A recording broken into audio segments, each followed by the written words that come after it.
Rađo, eno Antiću, zove.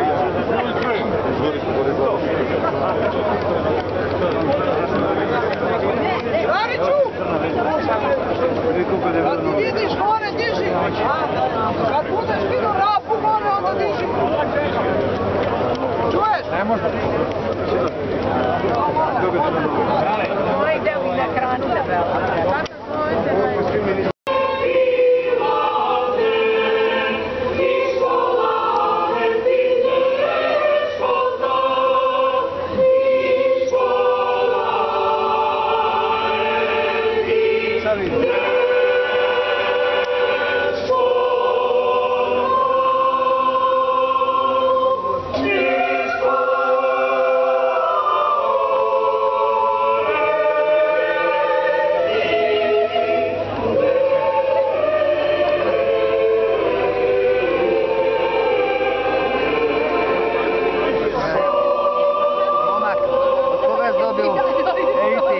Dobio majicu.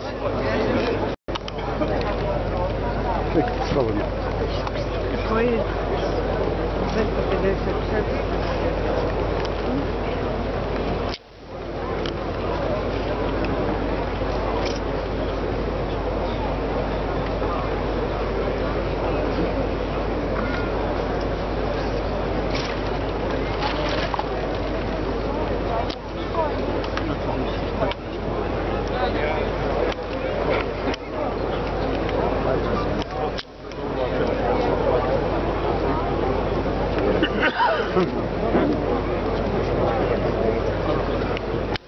Na stradanja i progon Srba.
Ove svete i blagoslovene večeri sabrani na ovom mestu došli smo pre svega da se Gospodu pomolimo i da se setimo onih umrlih, stradalih iz našeg roda i poroda, koji su bežeći od mače i sablje našli kraj svome životu na putu iz Republike Srpske i drugih srpskih krajeva prema majci Srbiji, koji su završili svoje živote mnogi bez grobova i belega i mramora. Da se setimo njih nevino stradalih, čija imena Bog zna i čiji broj Gospod zna. Mnogi pričaju koliki je taj broj, ali koliki je broj stvarno bio, to samo zna Gospod. Za sve njih mi smo se večeras pomolili da ih Gospod primi tamo gde su oni iz roda našega koji su pre nas pošli Gospodu i da i njih Gospod dostoji Carstva nebeskoga i pravde njegove. Kada se sećamo također jednog mnogobrojnog naroda našeg, naroda srpskog, koji je na današnji dan pre 20 godina proteran iz svojih mesta i svojih domova u kojima su vekovima živjeli, kojima su gradili svoje domove i svoj imetak svojim trudom i trudom svojih predaka. Sve su to po pretnjom smrti morali napustiti i potražiti spas, a gde drugde nego u majci Srbiji. Taj broj je veliki. Kažu 250.000. Ali ako imamo u vidu stotine srpskih sela koje su ostale bez srpskog življa, taj broj je sigurno veći. Sve su ostavili iza sebe svoje spaljene domove, svoj uništeni imetak, razrušene crkve i razgrabljenu imovinu. Tragedija biblijskih razmera koje su nekada doživjeli Jevreji, zatim Jermeni i mi Srbi dolazimo odmah iza njih. Stradanje i progon Srba na današnji dan pred 20 godina jedan veliki zločin koji su učinili braća naša po veri. Braća s kojima nas vezuje istorija i kultura, braća koje su nam bliski po veri i po crkvi, sa malim razlikama što smo mi pravoslavni, a oni rimokatolici. Jedina krivica toga nevinog naroda, te nevine dece, žena i staraca, bila je što su bili Srbi pravoslavne vere. Ta krivica im je pripisana ne samo ovim gonjenjem. Ta krivica im je pripisana 1941. godine, kada su zbog svog imena i vere pravoslavne postradali, ako ne više, ono najmanje 1 milion srpskih pravoslavnih duša. I ono što je najtragičnije, najtužnije i najžalostnije, što to stradanje nije došlo od nekoga stranoga naroda, nama nepoznatog, od neke vere nama neslične, nego došlo od naše braće sa kojim smo živjeli u veri zajedno više od 10 vekova i koji nas više zajednice vezuju nego što nas različitost razvajaju.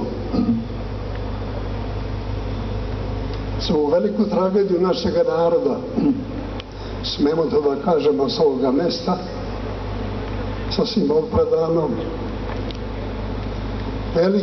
veliku odgovornost snose oni koji predstavljaju Rimokatoličku crkvu. Nažalost, očekivalo je se da se čuje glas naše braće po veri, no taj glas je izostao.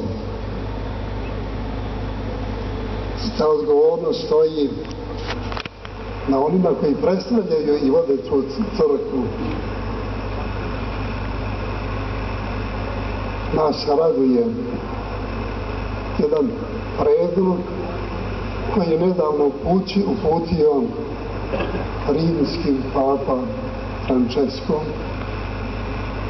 čiji je predlog da se stvori jedna komisija između srpskog i hrvatskog naroda, jedna objektivna naučna komisija koja će se pozabaviti razlozima zašto je i otkuda je ta velika mržnja među dva bliska, susedna i po mnogo čemu slična naroda. Mi smo rado taj predlog prihvatili, činimo i činit ćemo, da sa najvišim predstavnicima crkve imamo bliske odnose, da bi ti odnosi predstavnika najviših crkava se preneli na sveštenstvo i na narod i da bi ti odnosi našli korena i osnova među narodima, dvoju naroda.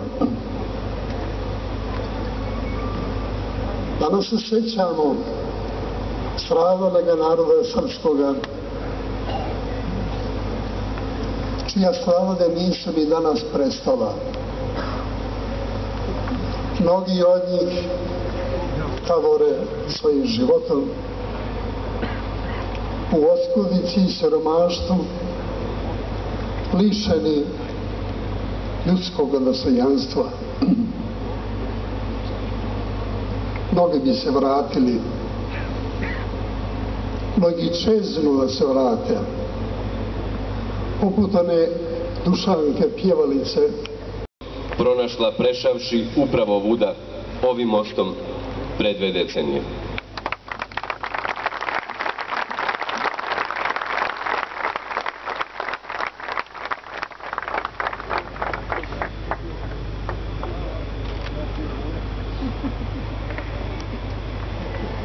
Poštovani predsjedniče Vlade Republike Srbije, poštovani predsjedniče Republike Srpske, uvažene dame i gospodo, vaša ekscelencijo, braćo i sestre, hvala vam što ste večeras ovdje.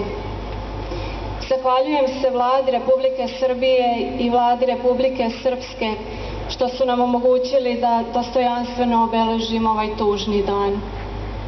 Nadam se da ćemo se i narednih godina sjećati nedužnih srpskih žrtava. Sigurna sam da svako od vas ima svoju priču koju nosi sa sobom svih ovih godina. Večeras imam čast da sa vama podijelim dio moje priče, čiji dalji put je vodio upravo preko ovog mosta. Tih ljetnih dana glavna preokupacija bila je svadba mog kuma. Birala sam šta ću obući, kakvu ću frizuru napraviti.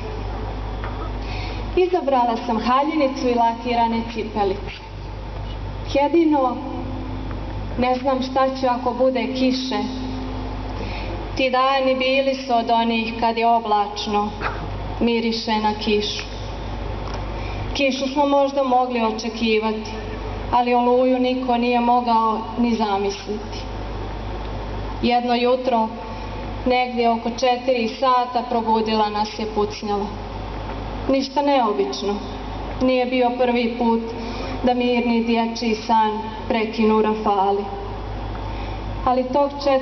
avgusta 1995. godine nisam ni pomislila da je ovo posljednja noć provedena u mojoj sobi, u mom krevetu.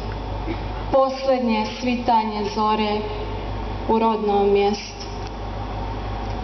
U plamenu je nestalo sve što su generacije godinama stvarale. Ne znam tačno koliko smo dana putovali do Srbije, otprilike 10. Tih dana, nažalost, nisu se brojili dani, već izgubljeni ljudski životi. Kolona je na nekim dijelovima presjecana, bombardovana, ljudi su ubijani. Htjela sam prebrojiti sve one ljude. Bilo nas je puno. Nikad nisam vidjela toliko ljudi, nikad koloni nisam mogla vidjeti ni početak ni kraj. A nisam znala ni brojiti do tolikog broja. Toliko nas je bilo. Gledam nas, pitam se, šta smo mi sad? Nesrećnici, stradalnici na neke zaboravljene lekcije. Umjesto zaključka, jer u ratu ga nikad nema, ovu svoju ispovijed završavam još jednim citatom. A šta se tu more? Ima i gore.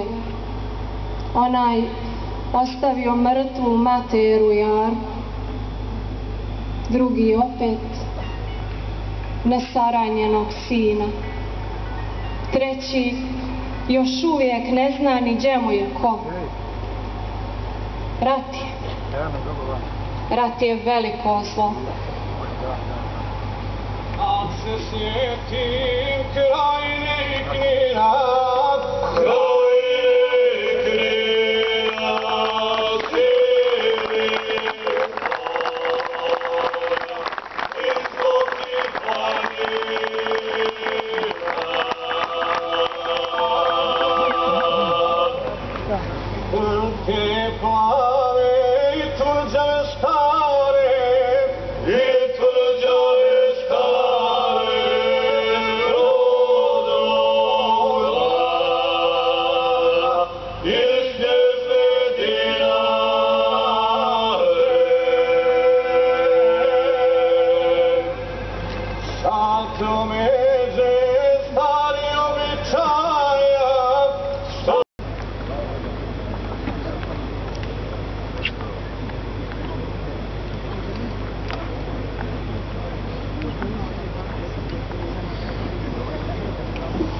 Uvaženi predsjedniče Vlade Republike Srbije, vaša svetosti, vaša preosveštenstva,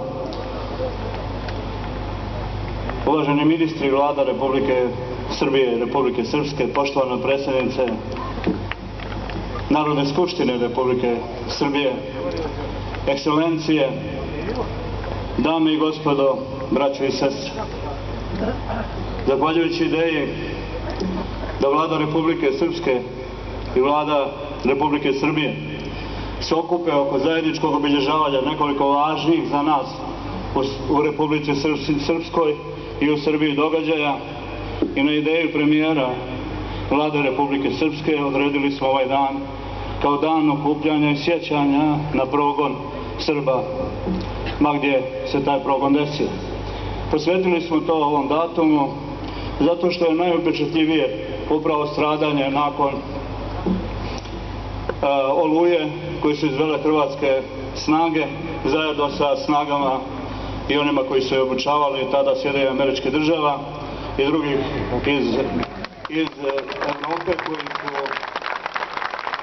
koji su napali zajedno zaštićenu zonu koju je proglasilo Ujedinjene nacije i izvršili definitivno etničko čišćenje Srba sa tih prostora.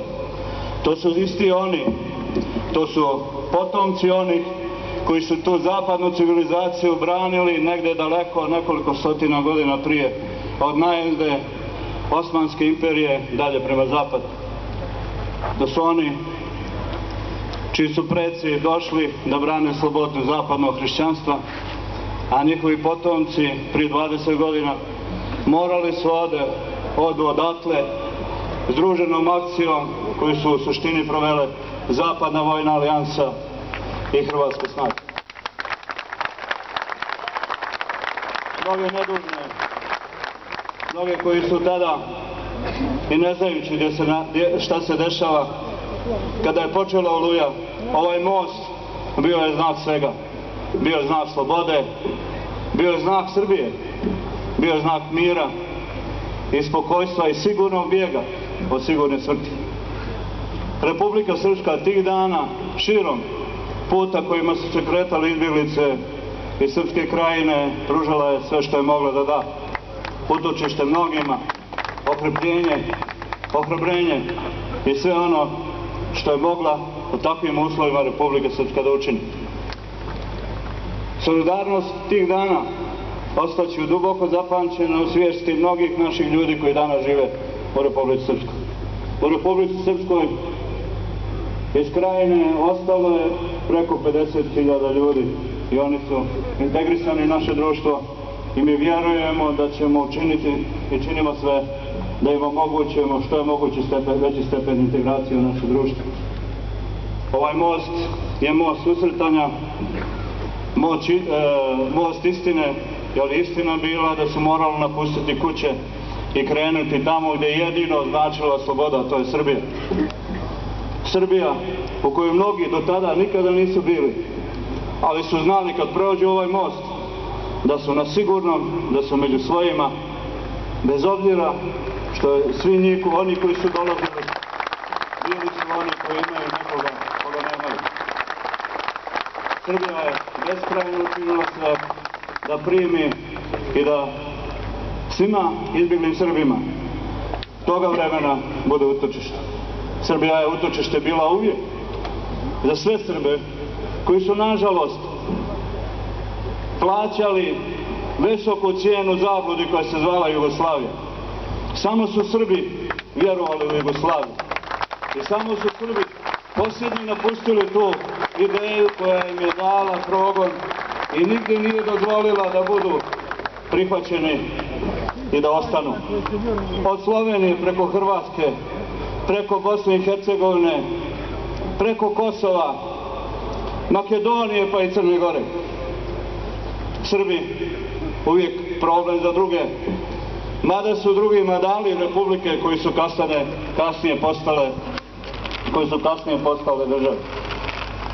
Srbi žele mir i željeli su ga i onda. I jedina greška Srba tog vremena je i svih nas što smo vjerovali u Jugoslaviju i što smo bili žrtva te Jugoslavije. Stvoreći je tako što su u Drugom svjetskom ratu, tamo gdje se dizao ustanak protiv fašista, to su bila srpska mjesta. Drugi narodi su se uključivali u antifašističku borbu onda kada su bili svjesni ko je na kojoj strani pobjede. I oni su masovno ulazili u narodnooslobodilačku vojsku. A najbolji dokaz kako nemaju ništa da upamte, to je Sarajevo. Sarajevo koje je izmislilo Valtera koji ga brani, jer nisu imali nikoga koji je stvarno to činio. I zato i nije nemoguće razumjeti zašto su viđeni Srbi i u vrijeme mira i bivše Jugoslavije odlazili sa mnogih prostora samo zato što su bili Srbi. I zato su odlazili iz Sarajeva, iz Zagreba i mnogih drugih mjesta. jer su bili izrasli za tu sredinu kao simbol identiteta srpskog naroda i morali su da napuštaju čak i u miru i idu ka Srbiji. I Srbija je uvijek bila sigurno i zadnje utočište za sve nas. Tako i danas Republika Srpska je zagledana u Srbiju ne zato što je voli, nego zato što Srbiju doživljava kao sastavni dio svoga nacionalnog bića. I zato što Srbiju želi moćnu i jaku. I zato što Srbija za nas jeste dokaz i našeg postojanja. Bez obzira što Republika Srpska pokazuje svoju snagu i izdržljivost, Republika Srpska uz pomoć Srbije prešla i prolazila kroz mnoge teške trenutke kada je morala da da odgovore na već stečene pozicije i stečena prava.